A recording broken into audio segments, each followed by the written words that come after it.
morning, I'm speaking about Montessori education, a Montessori approach to human development. Montessori education follows and is guided by nature.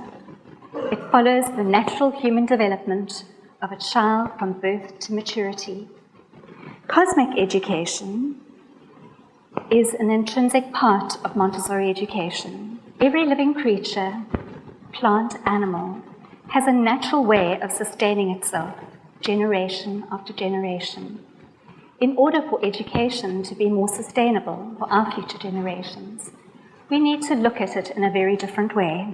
This education system started more than 100 years ago by a remarkable woman, Dr. Maria Montessori, an Italian who was the first woman to graduate from the University of Rome. She graduated at the top of her class. Her interests in education came about through the plight of the child in the fields of education, psychology, sociology, philosophy. Her approach is known to be unsurpassed in helping the individual reach their full potential. The Montessori approach to human development is a preparation for life. In order to prepare an individual, their ability to stand in society and maintain it, we need to look at what are the things that allow an individual to become and to belong as a social human being. What are the things that allow an individual to adapt to their time and place in society as contributing members? What underpins Montessori education is something that is called the needs and tendencies of man. Within each individual, we have basic needs for food, shelter, and warmth. Once these initial needs have been met, we are gregarious and curious individuals. We like to interact in our environment. We're social beings, we like to communicate. In actual fact, communication is the one thing we cannot not do. We do it with everything in our being. The way we stand, the way we talk, the way we look, we engage and we communicate with everything. In order for us to get to know our world, we need a certain amount of order. Order in the environment helps us to become secure. It helps us to orientate ourselves to our time and place. And once those factors are in place, we like to explore. We like to find out about our environment. We like to manipulate. We like to work. As we work, we repeat an activity many times. And through our repetition, we start to focus our attention, to build up our concentration. And through the repetition, we perfect our skills, engage in our environment, and learn. The interesting thing about education, the word educate comes from the Latin educare. It means to draw out. Education, the shun, is the action. So this implies that within each individual, all of the tools that are necessary for an individual to become and belong as a social human being are within him. So what we need to look at then is what are the things that would allow an individual to reach their full potential. Dr. Montessori noticed that an individual on their path to adulthood goes through the 4 planes of development, blocks of time in an individual's life when certain things happen. These blocks of time are broken up into 6-year periods, 0 to 6, 6 to 12, 12 to 18, and 18 to 24. The first primary phase, 0 to 6, is a very practical phase. The 6 to 12 is much more intellectual. The 12 to 18 is practical again, and 18 to 24 is more intellectual. The primary phase, there is a lot of upheaval happening in an individual's life. And then the next phase is calmer, the 12 to 18, there is lots of activity happening again, lots of biological change. and the last phase is much calmer again. These phases are broken up into sub-phases, where there's marked upheaval, the red lines going upwards, 0 to 3, and corresponding calmer consolidatory periods. And this happens in every single phase of development. In the first phase of development, this primary construction of the individual, we have an individual that incarnates the totality of the environment onto the brain. The first phase is very much of an unconscious absorption mind. The 3 to 6-year-old is much more conscious. What we do in this particular phase of development is that we need to consider how a human being learns. We need to produce an environment that is conducive to allowing this to happen. But nature is very clever. It helps us in many ways. We have something that happens that is called a sensitive period, when we have a particular sensitivity and sensibility towards absorbing certain aspects of the environment. And this guides the absorbent mind. The absorbent mind is like a huge sponge, it takes in everything.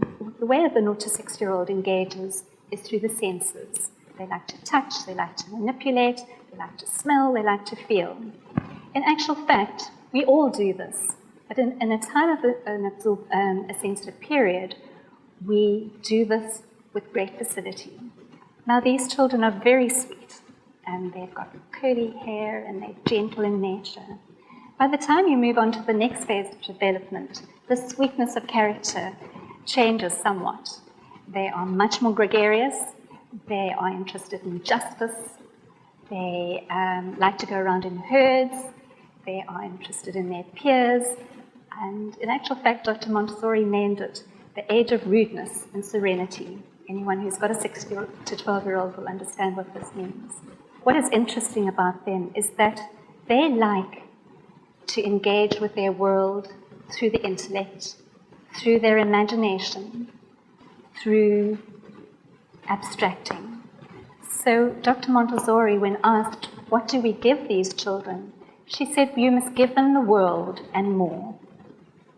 She felt that emotionally, intellectually, psychologically, in every possible way, that these children were the strongest that they would ever be in life. She felt that they were capable of having all of the information up to a university age. So this means that you would have to look at how you would deliver this.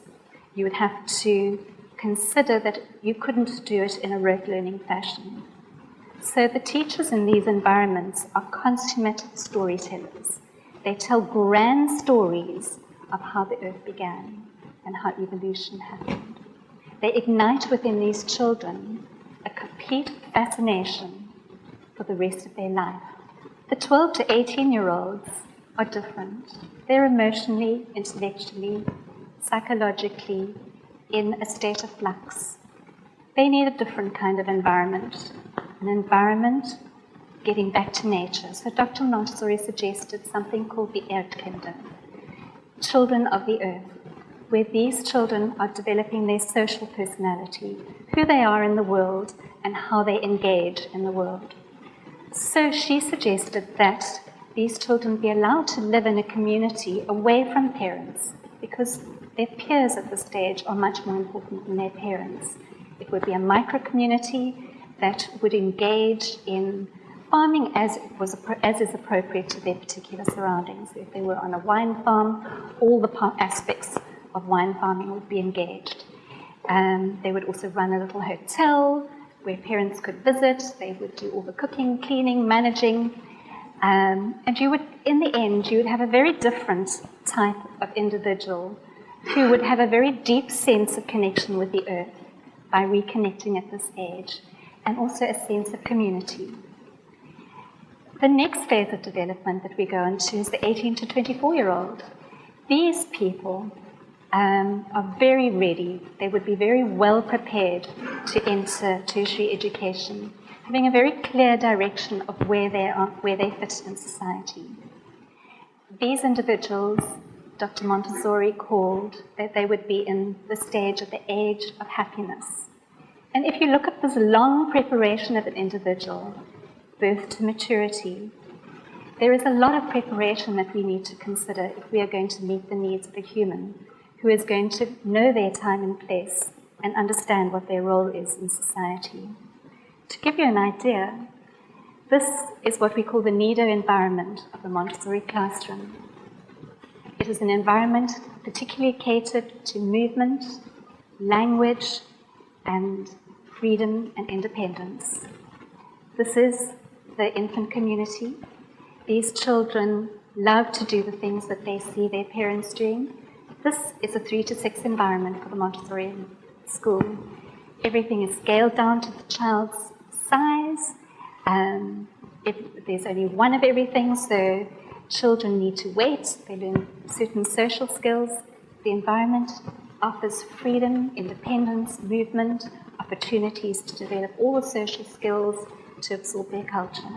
The little boy on the right is working with bells. These are the Montessori bells. He's pairing and learning about the diatonic scale. The little one on the left is listening intently to the pitch of the bell. Dr. Montessori took abstract concepts and made equipment to meet the needs of these children. Maths equipment, multiplication, complex numbers, addition and subtraction. Puzzle maps showing the parts of the world. This is the elementary classroom with timelines, more maths equipment to meet the growing needs of this particular age group, and more work for them. Dr. Miriam Montessori and her son, and this is her at the age of 81. She was still working and planning a trip to Africa just before she died.